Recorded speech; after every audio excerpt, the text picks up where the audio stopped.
part 1, episode 25 of the Ninjala anime actually does an incredible job of setting up what's going to be coming and what's going to be continuing the craziness that we already have had in the story and lore of Ninjala. And while there were parts of this that I didn't like, mainly because the setup I feel like was a bit too long for what is inherently a part 1 and who knows how many parts, 2 or 3 parts for a big moment in the Ninjala story that a lot of us actually don't know about because all we have is the lore from Story Mode Chapter 2.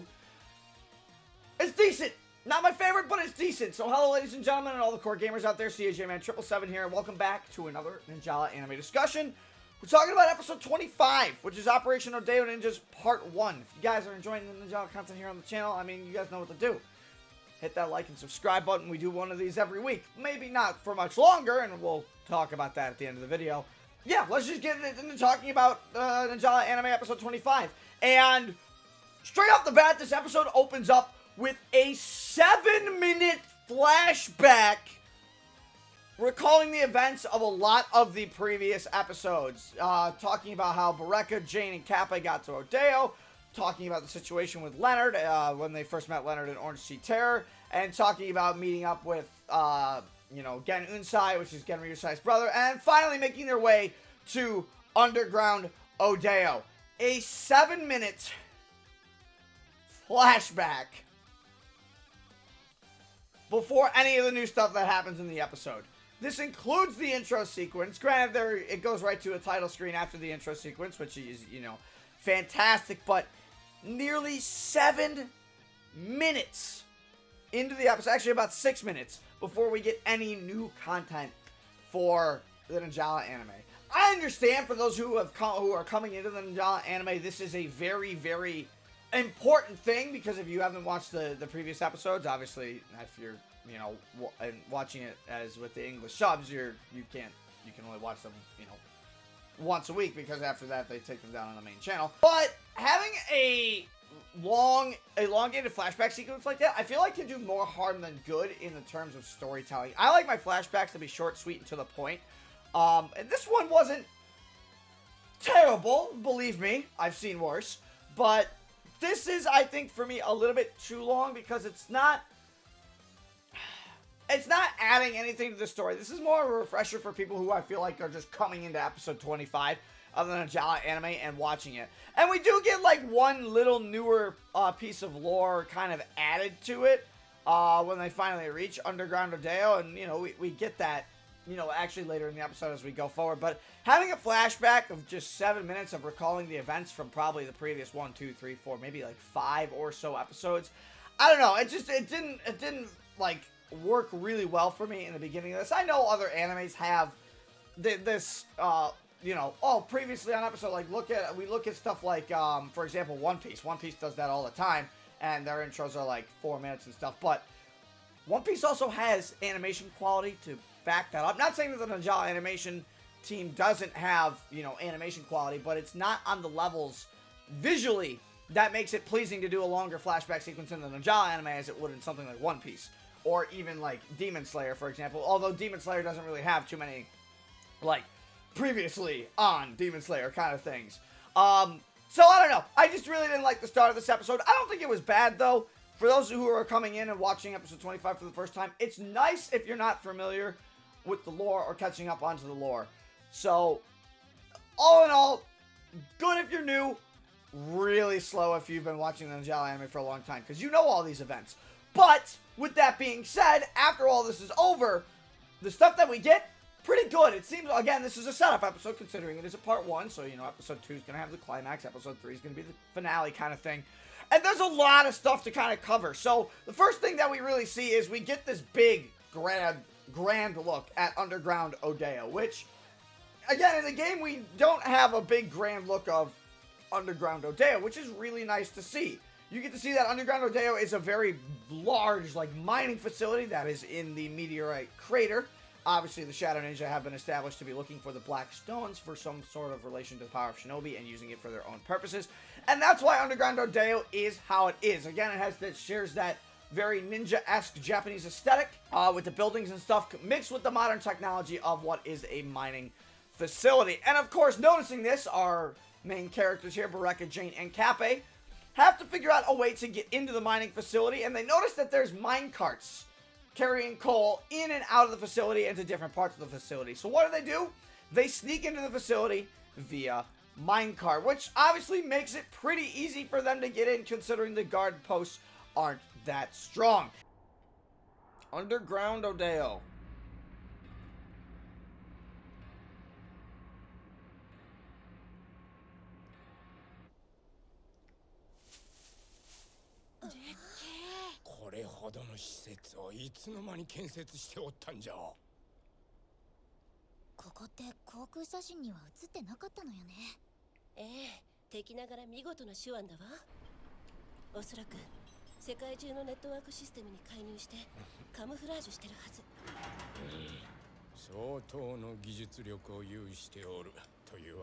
God, it's so cool to see Underground Odeo.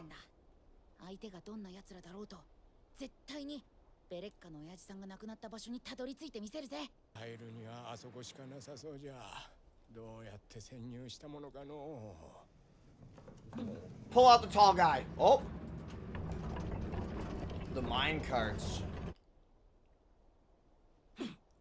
And once they're in, Jane notices that the security isn't as tight as it was on the outside. Obviously, the Shadow Ninja want to keep as much of this operation as secretive as they can, which is why there's more security on the outside than there is on the inside. Not saying that there isn't security on the inside. We'll get to that because it's actually, I think the security Shadow Ninja is really funny, but there is security, and the fact that they were able to sneak in through the minecarts because most of the, most of the Shadow Ninja are trying to keep people out, not keeping people from coming in if they sneak in.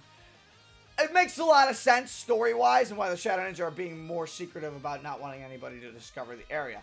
But of course, as they get in, we learn that at some point just before Baraka and Kappei and Jane went to Odeo, Leonard gave them an old map of when they were there the first time. While Leonard said it might not be exactly accurate, the parts that you need, especially going to go see where your father, met his end, is there. And here's a map to that. Here's a map to that elevator.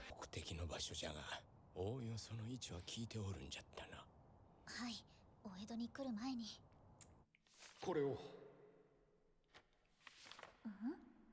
古い地図で申し訳ないが参考にはなると思うありがとう Something we didn't see. ここに書いてある深さまで降りないと Baraka's not going in there to obviously see what the Shadow Ninja are up to. Granted, that is kind of coming with the territory now that the Shadow Ninja have such a heavy presence in the story. But the main reason Baraka is going there is so she can see where her father supposedly met his end. Obviously, I do think his father, or Baraka's father, is alive somewhere, or just kind of in hiding. But obviously, we're not going to be getting that for a while if we even do get it in the Ninjala anime. So, as they approach the elevator to get to the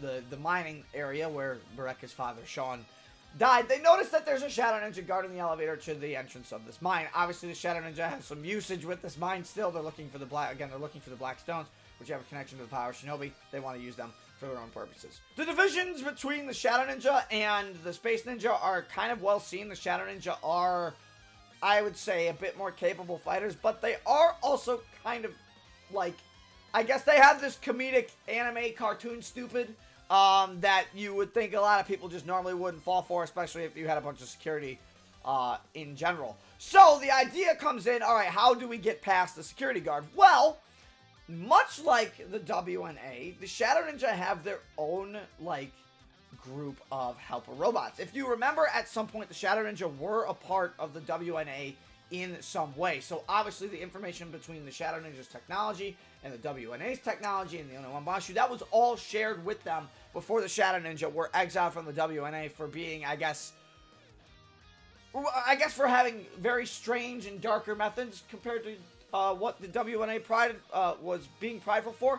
But because that technology is shared, the Shadow Ninja, while their actual Shadow Ninja themselves are a good fighting force, their worker force are the helper bots from the WNA itself, but their own versions of them. They even have a different symbol on their chest claws and stuff like that. And that's a really cool idea because this is a continuing and establishing lore that the Shadow Ninja at one point were part of the WNA. So they know about the WNA, but they want to do their own thing, so they're keeping themselves secret ever since they've been exiled. And they're using they're obviously going for the Black Stones and these meteors to do that. So it's really nice to see the fact that you learn that the technology was shared between everybody at some point before they were exiled, so they all have access to the same technology, the same security, and stuff like that. So the idea comes up that, okay, let's turn ourselves into these little helper drones to see if we can get down into the elevator. And not only do they use the ninja gum, and even Den Unsai pulls out the helper disguise as well. So not only do they manage to turn themselves into these little helper robots, a Shadow Ninja version of these helper robots, but Jane also manages to hack one, and they approach the Shadow Ninja guarding the elevator and say, we're supposed to deliver stuff. We had permission.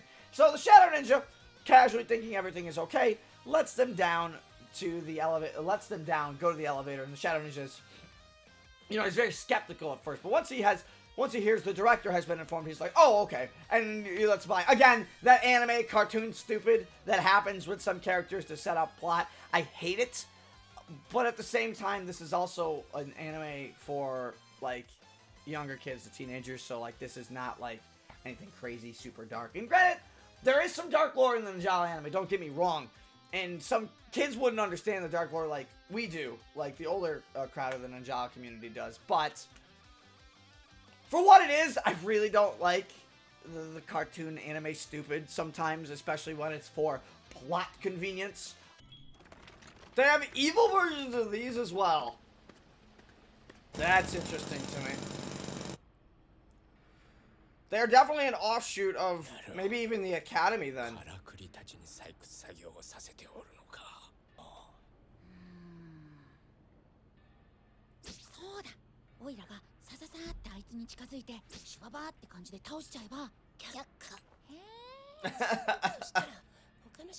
Cappy's like, let me do it. Let me kill him.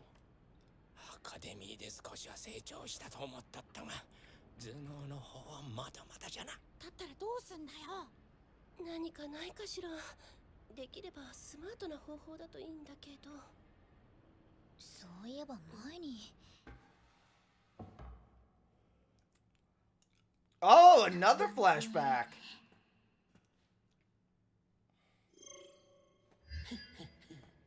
ここは一つスマートな方法で行こうじゃないか。ベレッカ？あるわよ。スマートな方法が。Oh my god, the Burton quote. おお、なるほどね。No symbol. それは古い方のからくり。B 地点にて増員要請があったので、倉庫から引っ張り出してきました。そうか。持ち場の監督には報告済みです。わかった。早く行け。 It's just as simple as that, but they're more of a serious threat than the Space Ninja were. So like, when things are gonna get rough, they're gonna get crazy. ヒヤヒヤしたわい。ジェーン助かったわ。なんてことないわよ。本当は遠隔操作でハッキングしたかったけどね。Oh, she hacked into one. 通信 Oh, も that's 使 cool. えないし。だったら直接プログラムを書き換えちゃえばいいだけの話。 So eventually they do get down into the mines, but this is where we get our cut back to the rest of the team, because as you know, in the last episode, Burton and the rest of them decided, oh, we're going to go to Odeo to help Bareka, Jane, and Kappa, because we think they're going to be in danger, especially with the Shadow Ninja having such a big presence that they're having. But all you need to know is that now we have the team of Burton, Ron, Van, Lucy, and Emma. They're on their way now, also to Odeo to help out their friends. Cut back now to back in Underground Odeo, back in the mine, and we actually kind of get a little bit of a heartbreaking scene. Honestly, this one kind of tore at me a little bit, because while we don't know if Bareka's father is alive or not, while they are in the mine and Bareka realizes, hey, this is the place, and she's, coming to give her, like, last words or last condolences, Bareka, or I should say Kappe, finds a bell. Very similar to the one that Goro had that made the ninja gum, in one of the rocks. And as Kappe hands this to Bareka, and Bareka kind of takes a good look at it, we get a very cute flashback to young Baraka.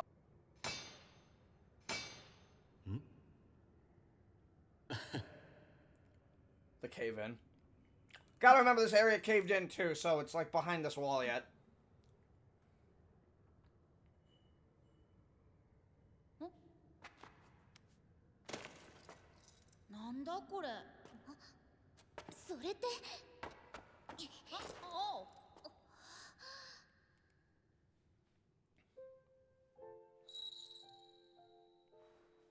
Oh my gosh.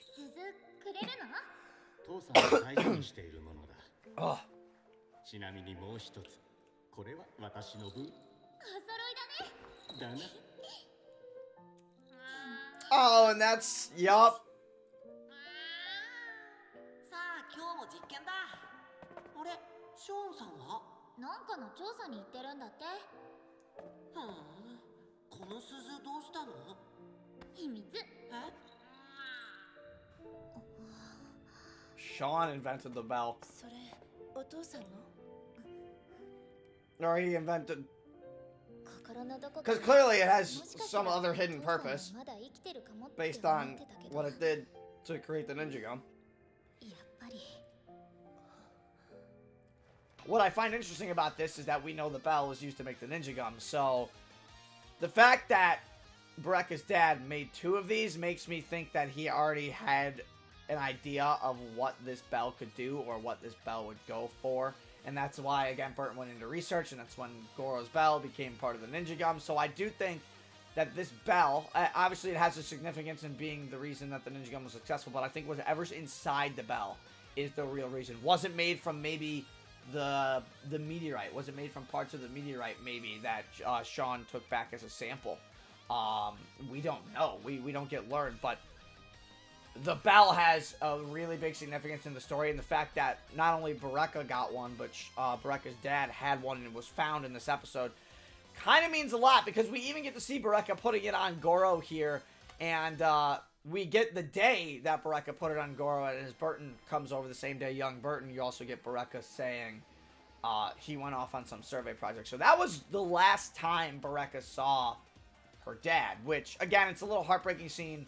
And it was really cute in the way they set it up, and I love the fact that it's the bell that was put on Goro, the bell that helped make the ninja gum, so the bell has some significance. Baraka and Burton probably know. Baraka, Burton, and Ron probably know that this bell had some significance, but they don't know, like, to what extent. I feel like if Baraka's dad gets revealed in the anime at some point alive, he can explain more. Will we get that? I don't know, and that's kind of one of the more important things of the episode. But of course, as they manage to, you know, they get the bell and everything like that, unfortunately, they finally get spotted in the mine, because they, another Shadow Ninja walks up to the other Shadow Ninja and said, hey, one of our helper robots isn't in position, and the Shadow Ninja that was guarding the elevator says, oh, wait, no, didn't they tell you that, didn't you approve them to go down there? And when the other Shadow Ninja says, no, alright, now we're going to start to build up to the climax, as the Shadow Ninja come down along with some of the helper robots, and they decide, hey, you are not in an area you should be, and this is where, obviously, the big fight, or the big build-up is happening for this episode. It's some helper robots with pickaxes and shovels, by the way, which I think is hilarious, because, again, they're in a mine, underground, in Odeo. Come to try and stop Baraka, Jane, Kappei, and Gen Unsai. So now they have to fight their way back out. 喜んでいるはずじゃ。見つかってしまったか。 There we go. やるしかないみたいね。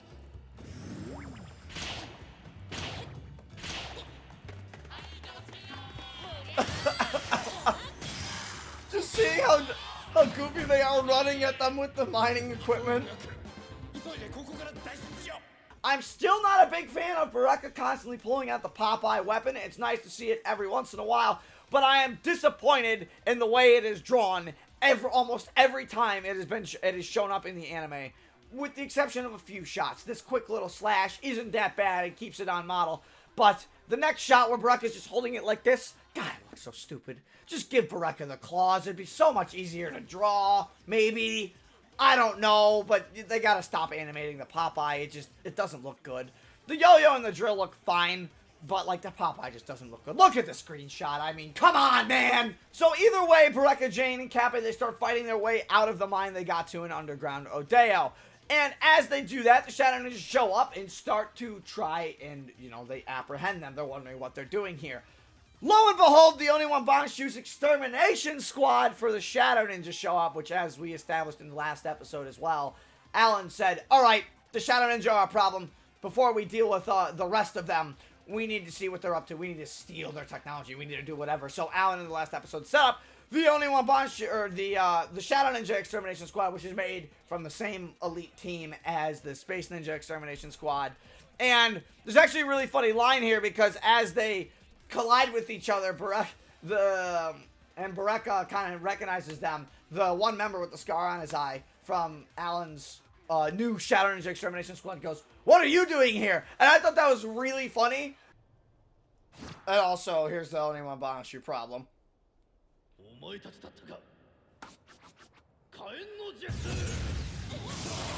Yeah, they know. お庭バッシュ？お前たちなぜここにいる？それは事情を聞くのは後だ。観念しろ。採掘場の至るところに我々 WNA の精鋭たちが乗り込んでいる。Yeah, I figured this was coming. All out war. ここが貴様らの墓場だ。 They don't know that Baraka's here, considering that Alan has doing things behind the back of the Extermination Squad. The reason he created this Extermination Squad is so the WNA could look good again. Not for his own purposes, which we know he's doing on the side. So, I thought that was really funny, and as the Oniwabanshu Extermination Squad start to deal with the Shadow Ninja, you can see in Underground Rodeo that all hell has literally broken loose. There are Oniwabanshu members fighting Shadow Ninja, there are Shadow Ninja fighting Oniwabanshu members. Our main cast gets involved in this, and they get caught up in the middle trying to fight the Shadow Ninja, the robots, and not the Oniwabanshu yet, but I do think that will be coming in the next few episodes as Baraka and them try and escape. Just in time as the Extermination Squad arrive, and even Bruce says, I guess the Oniwabanshu couldn't wait for us. Just as the rest of the team arrives and meets up, of course, with Baraka, Jane, and Kappa yet again as they're dropped in. They make their way to their friends. Unfortunately, though, Kappa gets into a little bit of a blunder here as they walk into the control room and kind of ruin some parts of the facility, and Kappa doesn't know how to really stop this thing as he knocks one of the little Shadow Ninja robot helpers in and kind of creates a lockdown, and as Kappa tries to fix it, get a little comedic bit of Kappa. Kappa's face drawings here are hilarious. I always love seeing comedic Kappa because they always do such a good job of drawing comedic Kappa because they've been doing it for so long. So, Ganunsai gets involved in this, and he goes, "That's not how you fix it. This is how you fix it." Punches it, only just makes the thing worse. And he goes, "Well, that didn't work." Oh, no.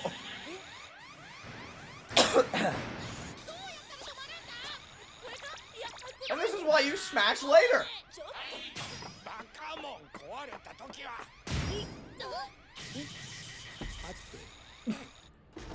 When it doesn't work, you just punch it again. All the technology and all the mining equipment in Underground Odeo starts to go absolutely wild and gets in the way of the Shadow Ninja and, of course, the Oniwabanshu as the Shadow Ninja realize, oh, this is the kid's fault for doing this. So, obviously, they're going after, he has another member go after the kids. We have other members dealing, again, with the Oniwabanshu Shadow Ninja Extermination Squad.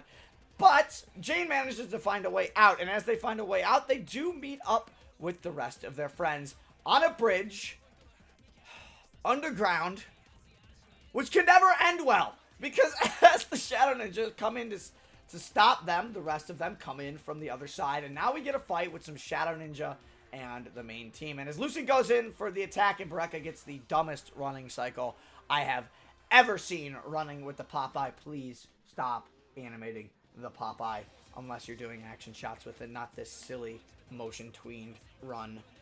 Good God, do not, please. Oh God, honestly, every time I see the Popeye in action when it's not actually being swung like a sword, the way characters hold it with just two hands and standing like this and running at their opponent like this, it's just, oh, it's dumb. It's dumb. I hate it.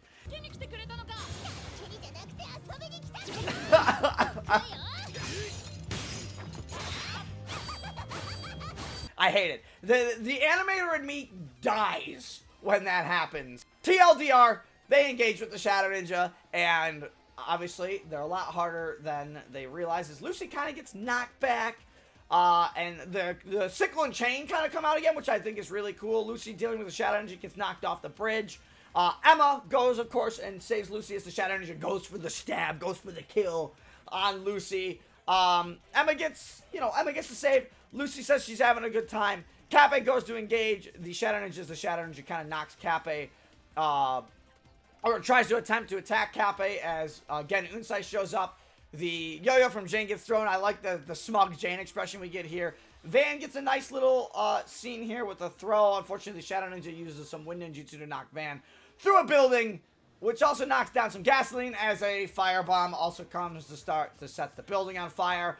And this is kind of cute because now Van's trapped in a burning building yet again, like we saw way back, and we get a flashback sequence of Van kind of trapped in the building as Kappei's the one to run in and actually save Van, and you get kind of Kappei turning into Van's dad. And I thought this was really cute considering Van and Kappei have like this really good friendship, and you know they're a couple goofballs, but Kappei kind of goes in to save Van, and Van has this flashback, and Van goes, I'm not letting it happen again. And the next thing we see is that somehow Van gets Kappei out of there safely, and Van isn't injured. So either Van somehow unlocked his actual shinobi powers, which from way back they referred to Van as an aerial combatant. So obviously I think Van has some wind/speed powers, because he manages to get Kappei and him out of there safely, unlike way back then when his dad ended up in a comatose state.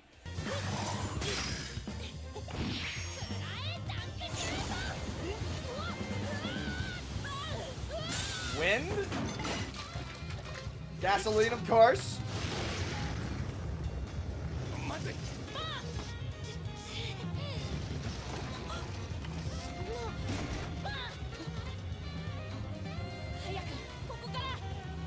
Oh, that's interesting. That is a really cool flashback reference.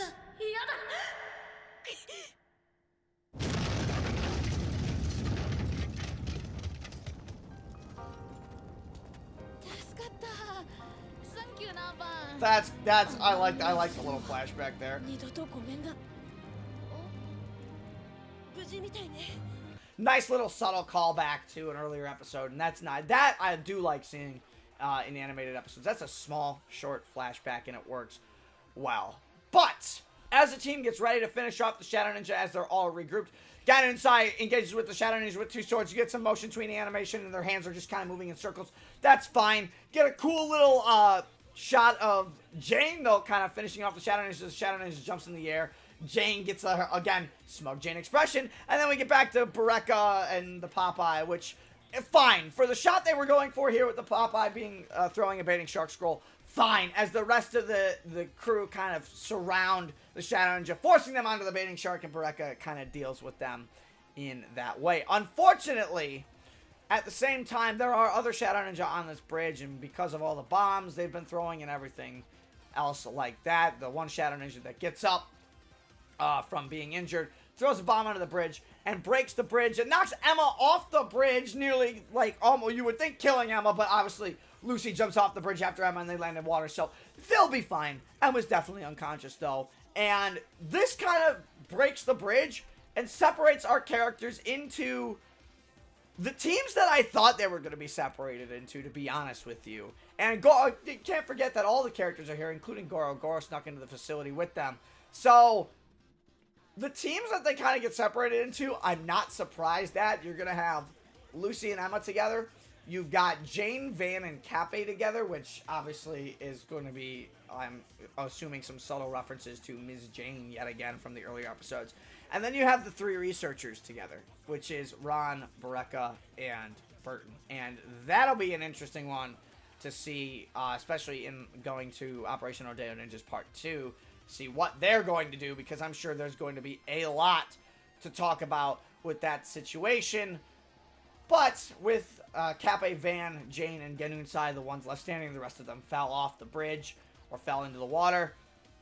Our episode ends. And again, because this is a part 1, this is mainly just a setup. There's nothing crazy about this episode. This is mainly just a setup episode for the climax and eventually the finale of this episode. I probably think this episode is going to be broken into 3 parts.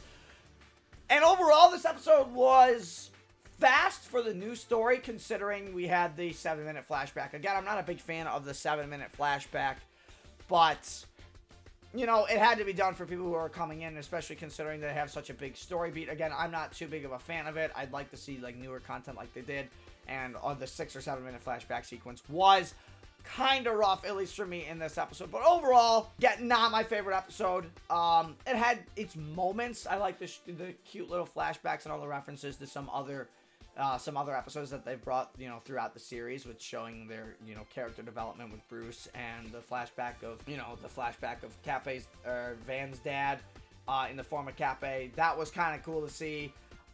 Jane, obviously, using her hacking skills. It's nice to see that all the characters got a moment to shine here, while most of the characters that they were focusing on got a moment to shine here, in this episode. But again, it wasn't my favorite episode. But for all intents and purposes, this is a setup episode. So usually setup episodes are usually kind of like, at least in my opinion, setup episodes are my least favorite episodes of like any animated series, if the story isn't told well enough. Like, a good example of a great setup episode that leads into like this awesome, incredible action sequence, I think Demon Slayer's Entertainment District arc.